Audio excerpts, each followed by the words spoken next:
My name is Margaret. For 12 years, I was married to a man the world admired. His name was Jonathan Pierce. Billionaire. Philanthropist. The kind of man who smiled on magazine covers and shook hands with presidents.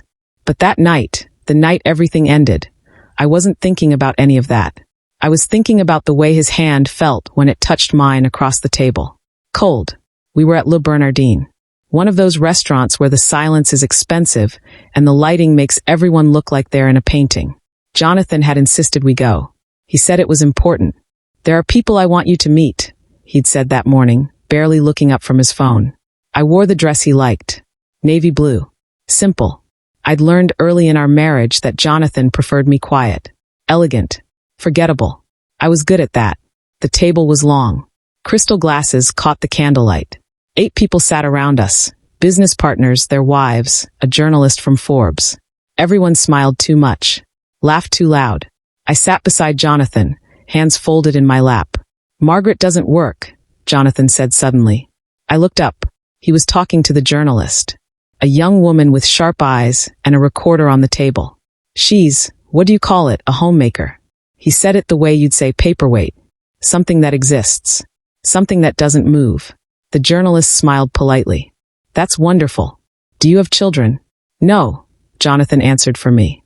We decided early on it wasn't the right fit for us. I stared at my water glass.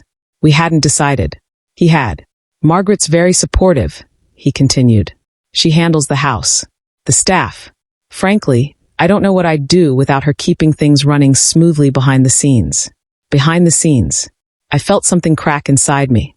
Small. Quiet. Like ice on a lake you don't know is too thin until you've already stepped on it. One of the wives leaned toward me. Her name was Diane. She had kind eyes. What do you do for yourself, Margaret? She asked softly. Any hobbies? Passions? I opened my mouth. She reads, Jonathan said, laughing. Don't you, darling? I nodded. The conversation moved on. I sat there, silent, while Jonathan talked about a new acquisition. A company in Seattle. Something about logistics. The others nodded, impressed. I excused myself. No one noticed. In the bathroom, I stood in front of the mirror. The woman looking back at me was 43 years old. She had good skin, neat hair, a forgettable face. I didn't recognize her. I washed my hands, dried them, walked back out, but I didn't go back to the table. I stood in the hallway just out of sight, and I listened. She's lovely, Diane was saying. Very graceful. She is, Jonathan agreed. Low maintenance. Never complains. Someone laughed. Sounds like the perfect wife, the journalist said. She is, Jonathan said again. I got lucky. There was a pause. Then someone else spoke. A man I didn't recognize. Does she know about Rachel? Silence. I stopped breathing. No, Jonathan said quietly. And she won't. I didn't wait to hear more. I walked back to the table. Sat down. Smiled when Jonathan glanced at me. Everything all right? He asked. Perfect, I said. We finished dinner. I said nothing. Jonathan drove. I sat in the passenger seat, watching the city lights blur past. That went well, he said. I didn't answer. The journalist loved you. Very poised. I turned to look at him. His jaw was tight. Eyes on the road. He looked tired. Who's Rachel? I asked. His hands tightened on the wheel. What? At dinner. Someone mentioned her. He didn't look at me. A colleague, he said. Nothing important. I nodded. We didn't speak the rest of the way home. I didn't sleep that night. I lay beside Jonathan in our king-sized bed, staring at the ceiling, listening to him breathe. At 3 a.m, I got up. I went to his study. His laptop was on the desk. He never locked it. Why would he? I never touched it. I opened it. I didn't know what I was looking for. Emails, maybe. Messages. I found something else. A folder titled RP_legal. Inside were documents. Contracts. Emails between Jonathan and his lawyer. And one PDF labeled Separation Agreement Draft. I opened it. It was dated 6 months ago. The terms were clear. In the event of a divorce, I would receive a settlement. $2 million. The house would be sold. I would have 90 days to vacate. There was a clause about discretion. I was not to discuss the marriage publicly. I was not to disparage Jonathan's reputation. At the bottom of the document was a name I didn't recognize. Rachel Winters. Listed as co-beneficiary. I sat there for a long time. Then I closed the laptop. I went back to bed. Jonathan was still asleep. I lay beside him, hands folded on my stomach, and I thought about 12 years. 12 years of dinner parties where I smiled and said nothing. 12 years of being introduced as my wife, Margaret. 12 years of being told I was lucky. And I thought about the woman in the mirror at the restaurant. The one I didn't recognize. I decided something that night. I decided I wanted to know who she was. I hired a private investigator. His name was Thomas. He was 60 years old, gray-haired, soft-spoken. He met me at a coffee shop in Brooklyn, far from anywhere Jonathan would ever go. I need to know about my husband, I said. Thomas nodded. He didn't ask why. How long have you been married? 12 years. Children? No. He made a note. What do you want to know? I hesitated. Everything, I said. 2 weeks later, Thomas called. Can you meet? He asked. We met at the same coffee shop. He handed me a manila folder. I'm sorry, he said. I opened it. Inside were photographs. Dozens of them. Jonathan and a woman. Blonde. Younger. Maybe 30. They were at a restaurant. Holding hands. They were at a hotel. Kissing in the lobby. They were at a park. Her head on his shoulder.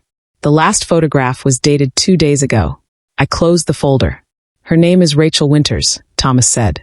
She works for your husband, Vice President of Operations.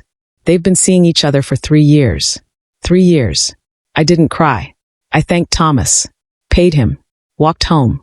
Jonathan was in the living room when I got back. He was on his phone, laughing at something. He looked up when I walked in. Hey, he said. Where were you? Out, I said. He nodded, already looking back at his phone. I went upstairs. I put the folder in the back of my closet. I didn't say anything. I didn't leave. Not right away. People always ask me why. The truth is, I didn't know where to go. I had no job, no career, no money of my own. I'd given up my work when we got married. Jonathan had said it made sense. He was already successful. I didn't need to work. We'd build a life together. I'd believed him.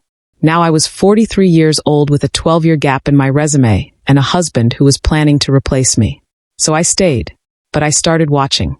I watched the way Jonathan moved through the house, the way he barely looked at me, the way he said, I love you, without meaning it. I watched the way he checked his phone constantly, the way he smiled at messages I couldn't see. I watched the way he left early and came home late. And I started planning. I opened a bank account Jonathan didn't know about. I started transferring small amounts from our joint account. 500 here. 1,000 there. Nothing he'd notice. I found my old portfolio. Designs I'd done years ago, before I met Jonathan. I'd been a graphic designer. Freelance. I was good. I started reaching out to old contacts. Quietly. Carefully. Most didn't remember me. But one did. Her name was Lisa.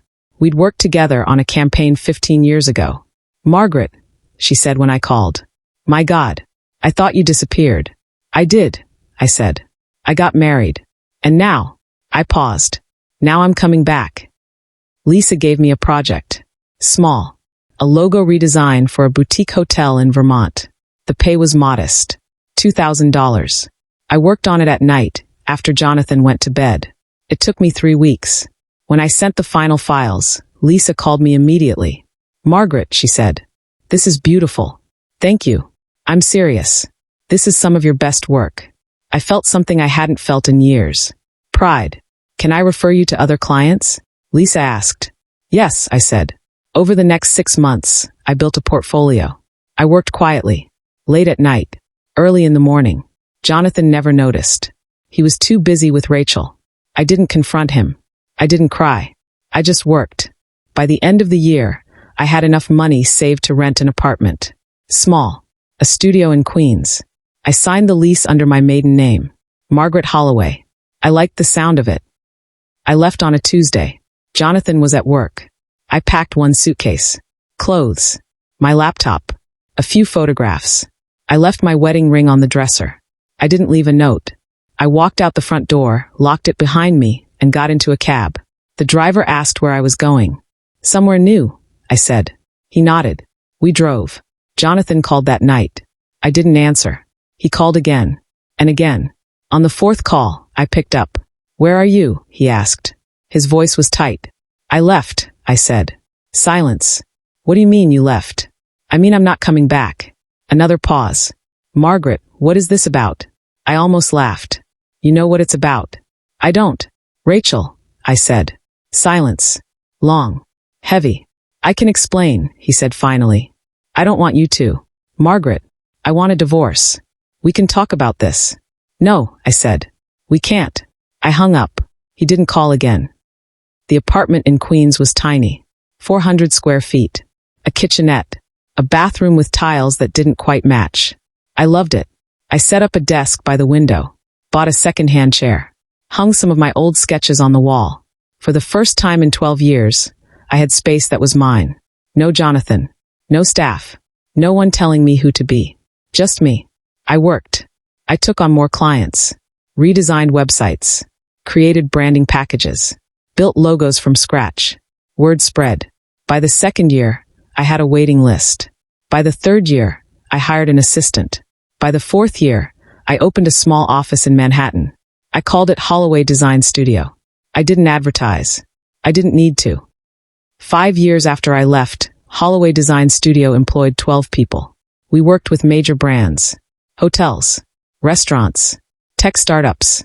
I was good at what I did, and people noticed.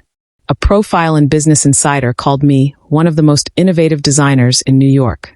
A feature in Forbes listed me among women entrepreneurs to watch. I didn't do interviews about Jonathan. When journalists asked, I smiled politely and said, I prefer to talk about my work. Eventually, they stopped asking. Jonathan tried to reach me twice during those 5 years. The first time was a year after I left. An email. I made a mistake, it said. Can we talk?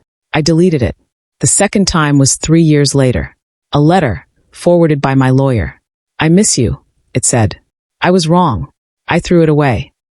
6 years after I left Jonathan, I was invited to a gala.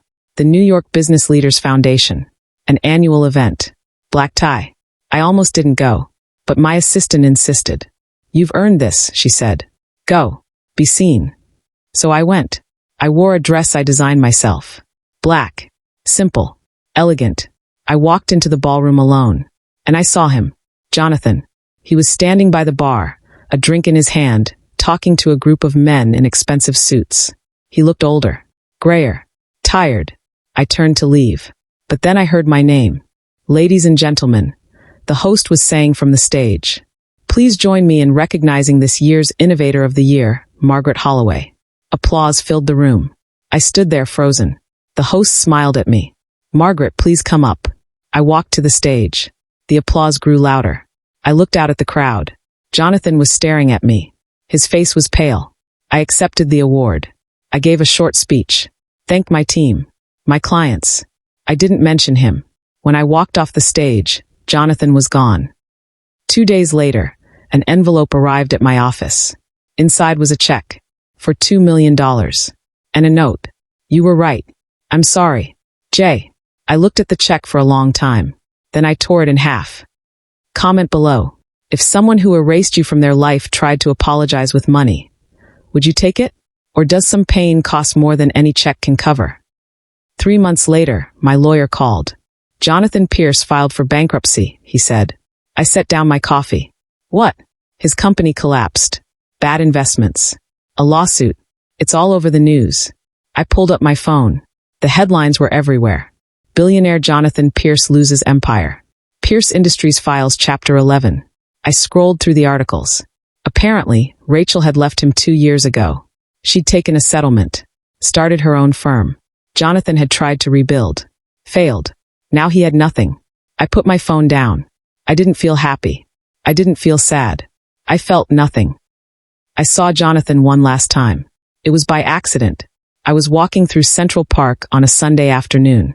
He was sitting on a bench. Alone. I almost walked past. But something made me stop. I sat down beside him. He looked at me. His eyes were hollow. Margaret, he said. Jonathan. We sat in silence for a long time.